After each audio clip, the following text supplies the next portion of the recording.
water is necessary for that reservation. So those will all be determined within the adjudication process.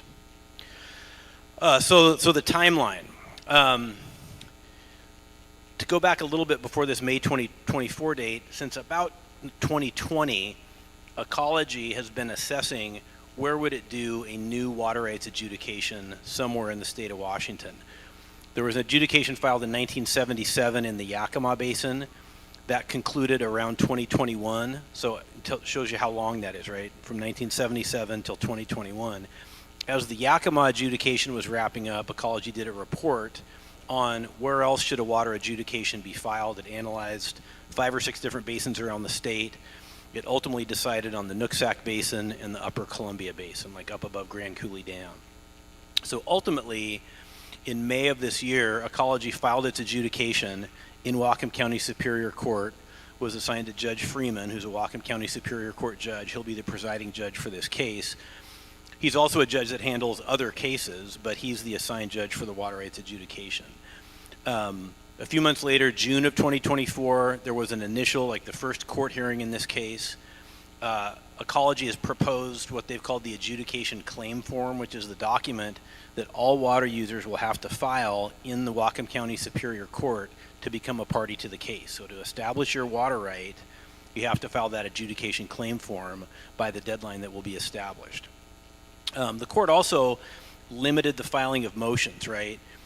Fred mentioned the Sumas Out group, which is looking at this issue of if as Ecology has said, this adjudication is about protecting the Nooksack River, why does it implicate water rights in the Sumas Basin? Why should they be included, right? That's the kind of motion that you could file in the adjudication to say, hey, wait a minute, if we're adjudicating the Nooksack River, why do we also include Sumas? That's a different basin. So are we doing 2 basins or are we doing 1, right? Those kind of motions may come up early in the case, but what the judge did is said, before you can file any more motions, you have to get my permission from me, the judge, or I'm not going to let you file any motions. So that's kind of the red light, green light. Right now, the only party to the case is Ecology. He's not allowed people to file notices of appearance, which attorneys typically do when cases start. You can't file motions right now, et cetera. So that's kind of the red light, green light example. September 26th of this year, Ecology made additional changes to that adjudication's claims form based on comments from a number of groups, including Dairy Federation, the Ag Water Board, a number of attorneys representing agricultural interests, tribes submitted comments, et cetera. There will be a proposed final claim form at a hearing on December 3rd, so 6 weeks or so from now. And what Ecology will do is present what it believes in Ecology's mind will be the final adjudication claim form that everybody will have to fill out, and the summons, and then a date when that summons can be sent to all water users. So likely, not for sure, but likely at the December 3rd hearing, Ecology will get permission to send the summons and the claims form to all water users in the basin, which is estimated to be over 20,000 people, over 20,000 water users. That likely will occur in early 2025. There's no date set. Ecology may ask for a specific date in advance of that December 3rd hearing, but for purposes of tonight's discussion, let's say it's going to be February 2025, right? So in February 2025, that's when Ecology would do, via certified mail and via publication, a mass issuance of a summons and the adjudication claims form with instructions. It will have a deadline. That deadline has to be at least 1 year. So at least 1 year after you receive that summons and the adjudication claims form, that's your deadline to file the adjudication claims form in Whatcom County Superior Court. So let's say that's going to be February of 2026, right? That's the first deadline. The second deadline will be 3 years after that, which, play that forward, February 2029, let's say. That's the expected deadline. And again, the statute has a 3-year period that's the 3-year minimum. That's the last date that you can file evidence of water use.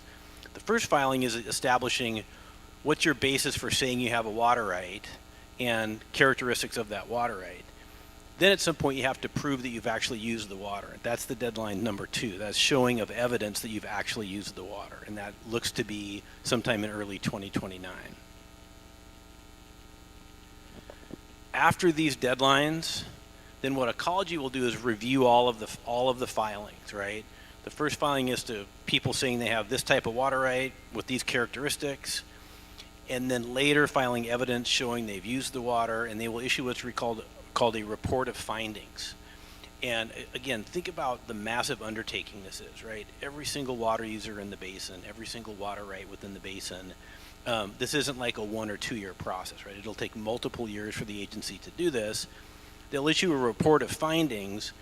Then at that point, that report of findings could be objected to, right? So let's say Dylan, at his place, files an adjudication claim and says, I believe that I have a water right to irrigate 100 acres, right?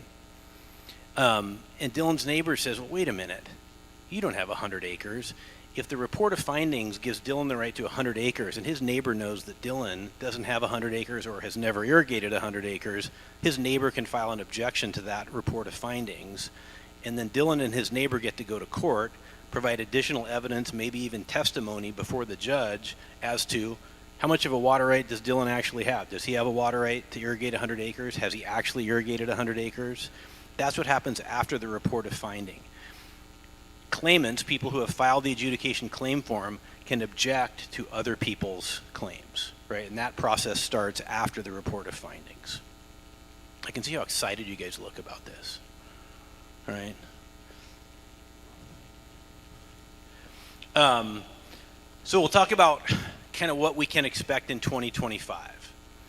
The issuance of the summons and the adjudication claims form via some sort of mass certified mailing that you will get directly at your places. There'll also be notice of this by publication in local papers.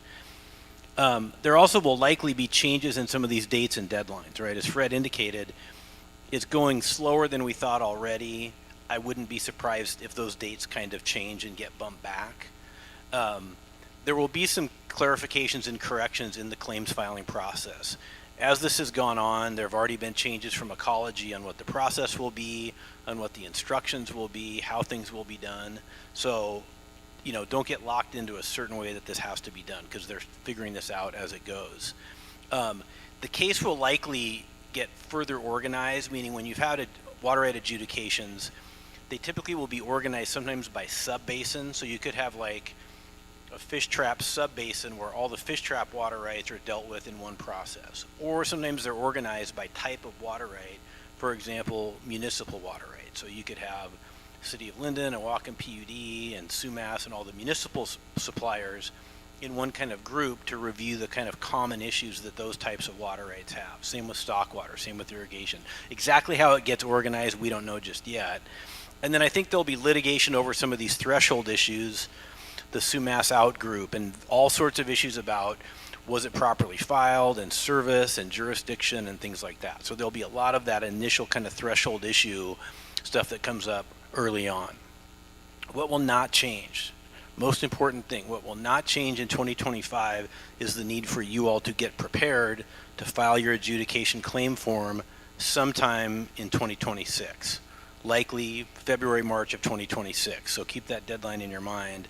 Could be a little later, maybe it won't be, but 2025 is a really key period of time for everybody to get prepared. What we're going to talk about next is how to get prepared. What's in that adjudication claim form, what it means, how you can get that type of information. So that's next, right? Katie and Jay are going to follow me and talk about the proposed adjudication claim form. This is what's going to the court for approval on December 3rd. Understanding that form, and then also understanding what are the resources available to help all of you and other people in the basin properly fill out those forms. After that, then we're going to talk about the role of federal water rights settlements, and that's Ramsey's role tonight. She's worked on a number of federal water rights settlements around the country, is currently working on more. And if there is a light at the end of the tunnel, it's that the trend recently in the last 10 to 20 years has been you don't necessarily see these adjudications all the way through a 50-year process and quantify each and every single water right. Because a lot of times doing that doesn't really solve the problems in your basin. It doesn't solve flooding. It doesn't really help in-stream flows. It doesn't do a lot of the things that you need, that ecology wants to see, that tribes wants to see. So there's a trend toward federal water rights settlements. Ramsey's going to explain why that is and how they can function. So that's it for me. I'll be around later for questions. I'm going to turn it over to Katie.